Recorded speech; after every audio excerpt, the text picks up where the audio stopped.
नमस्कार विद्यार्थी मित्रांनो, सर्वांचं वेलकम आहे आपल्या यूट्यूब चॅनलवरती. आणि क्वेश्चन ॲनालिसिस सिरीजमधला आजचा हा आपला 55वा पार्ट आहे. तर बघा, पाठीमागचे व्हिडिओ सगळे पाहून घ्या मित्रांनो, कारण त्याचा फायदा तुम्हाला जाणवेलच. तसंच आजचा पहिला क्वेश्चन आहे, भंडारदरा धरण कोणत्या नदीवर आहे? तर बघा, याचं करेक्ट आन्सर आहे सी ऑप्शन. भंडारदरा धरण हे प्रवरा नदीवर आहे. तर प्रवरा नदी ही कोणत्या जिल्ह्यात आहे, कोणत्या तालुक्यात आहे हे पण आपल्याला माहिती असणं गरजेचं आहे. तर बघा, प्रवरा नदी ही अकोले तालुका जो आहे,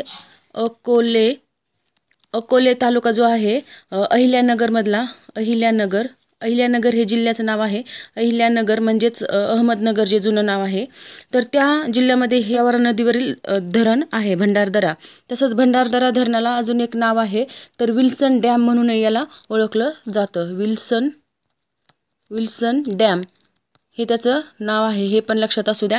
कारण विल्सन डॅम किंवा भंडारदरा धरणाचं दुसरं नाव काय असं पण विचारलं जाऊ शकतो, किंवा कोणत्या तालुक्यात आहे किंवा कोणत्या जिल्ह्यात आहे असं देखील याच्यावर क्वेश्चन येऊ शकतो. त्यामुळे आपण हे बाजूची माहिती करून घेणं गरजेचं आहे. तर बघा, आता पुढचा क्वेश्चन आहे, कोणते अष्टविनायक ठिकाण पुणे जिल्ह्यात नाही? तर ह्याचं करेक्ट आन्सर आहे सी ऑप्शन. पाली हे ठिकाण जे आहे तर हे पुणे जिल्ह्यात नाही. आता बघा, एकूण अष्टविनायक जे आहेत म्हणजेच 8 विनायकाचे जे मंदिर आहेत तर हे पुणे जिल्ह्यात एकूण 5 आहेत. तर पुणे जिल्ह्यात 5 असणारे कोणते कोणते? तर बघा, एक आहे रांजणगाव. तर रांजणगावला आहे महागणपती. रांजणगावचा महागणपती आहे. तसंच हे पुणे जिल्ह्यातच आहे. तसंच ओझरचं पुणे जिल्ह्यातच आहे हे देखील. आणि तिथे आहे विघ्नेश्वरचा गणपती ओझरमध्ये आहे पुणे जिल्ह्यात. तसंच लेण्याद्री आहे. तर लेण्याद्रीला आहे गिरिजात्मक हे नाव पण लक्षात असू द्या मित्रांनो, गिरिजात्मक. तर गिरिजात्मक हा देखील पुणे जिल्ह्यात आहे. पुणे जिल्ह्यात किती सांगितलेत मी? 5 आहेत पुणे जिल्ह्यात. हे 3 झाले, महागणपती, विघ्नेश्वर आणि गिरिजात्मक लेण्याद्रीचा. तसंच अजून 2 कोणते आहेत? तर तो आहे एक 4 नंबर म्हणजे मोरगावचा मोरेश्वर जो की पुणे जिल्ह्यातच आहे. आणि 5वा आहे थेऊरचा चिंतामणी.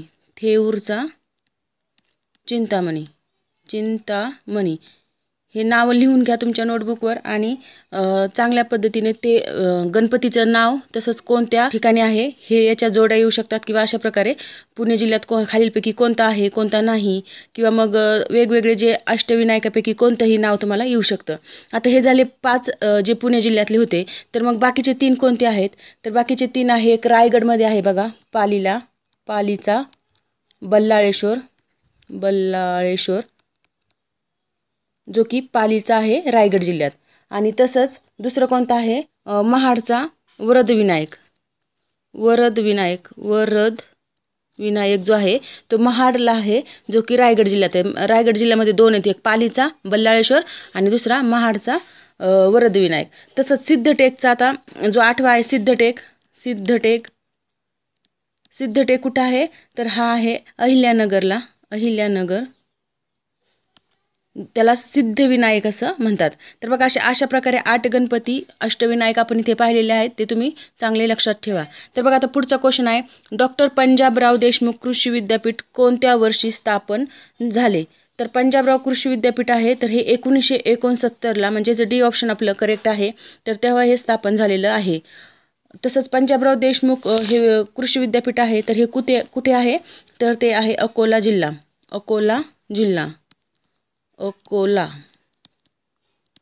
आता मग आपण अकोले हे तालुका पाहिलं होतं, हे अकोला हा जिल्हा पण आहे. आणि ते अकोले हे अहमदनगर जिल्ह्यातला तालुका आहे. बघा, आता पुढचा क्वेश्चन आहे, सध्या जगातील सर्वाधिक वेगवान सुपर संगणक कोणता आहे? तर जगातील सर्वाधिक वेगवान सुपर संगणक आहे फ्रंटियर, जो की अमेरिकेत आहे.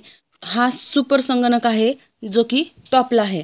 तसंच दुसरा आहे, मग दुसरा 2 नंबरचा कोणता आहे? तर तो आहे फुकागू, जो की जपानचा आहे. नेक्स्ट क्वेश्चन पहा, आंतरराष्ट्रीय चिमणी दिन कधी साजरा केला जातो? तर आंतरराष्ट्रीय चिमणी दिन हा 20 मार्चला साजरा केला जातो, जे की क ऑप्शन आपलं बरोबर आहे. पुढचा क्वेश्चन पाहूया आता, डॉक्टर बाबासाहेब आंबेडकर तंत्रज्ञान विद्यापीठ कोणत्या जिल्ह्यात आहे? तर डॉक्टर बाबासाहेब आंबेडकर तंत्रज्ञान विद्यापीठ हे रायगड जिल्ह्यात आहे. म्हणजेच पहिलंच ऑप्शन आपलं करेक्ट आहे. मला काल एक कमेंट्स आली होती की मॅडम जास्त एक्सप्लेनेशन न करता क्वेश्चनच घ्या फक्त. तर मुलांना तुम्हाला या बाबतीत काय वाटतं ते मला कमेंट बॉक्समध्ये सांगा. जे मी अगोदर प्रत्येक ऑप्शनचं एक्सप्लेनेशन देत होते तर काही मुलांना ते नको आहे. तर मला जास्तीत जास्त ओट आलं किंवा जास्तीत जास्त होकार आला की आम्हाला हवं आहे आणि काहींचं जर नाकार आला तर आपण ज्यांचं जास्त वोटिंग असणार आहे त्याच्यावर भर देणार आहोत. तर तुम्ही कमेंट बॉक्समध्ये सांगू शकता मला म्हणजे एक्सप्लेनेशन हवं आहे की नको आहे ते. तर बघा आता पुढचा क्वेश्चन आहे, परम हे उदाहरण कोणत्या प्रकारच्या संगणकाचे आहे?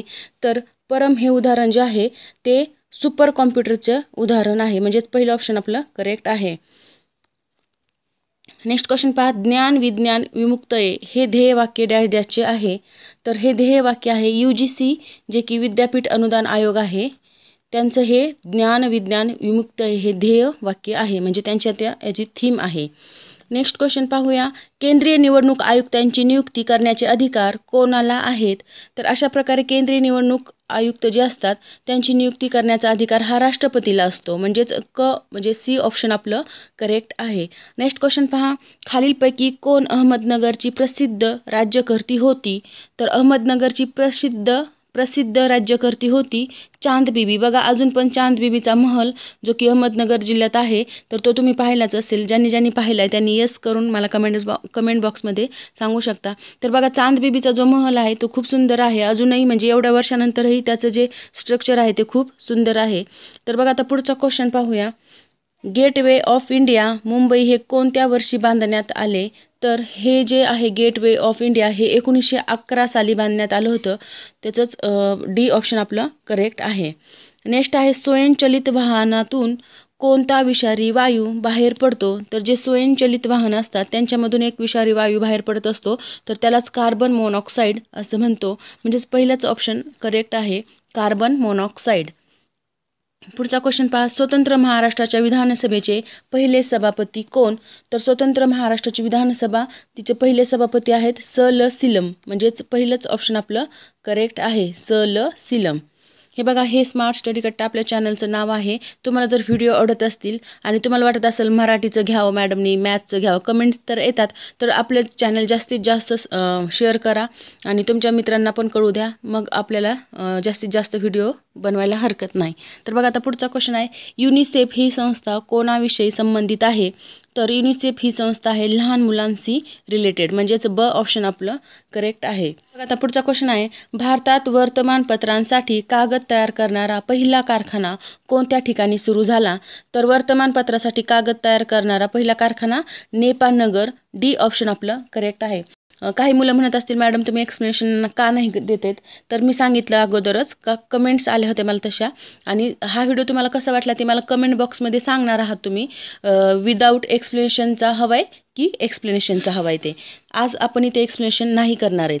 तर बघा पुढचा क्वेश्चन आहे, समुद्र सपाटीपासून किती उंचीवरच्या वातावरणाच्या थरात ओझोन वायू असतो? तर ओझोन वायू जो असतो समुद्र सपाटीपासून 17 ते 26 किलोमीटरच्या उंचीवरच्या थरात हा वायू असतो. बघा क ऑप्शन आपलं करेक्ट आहे.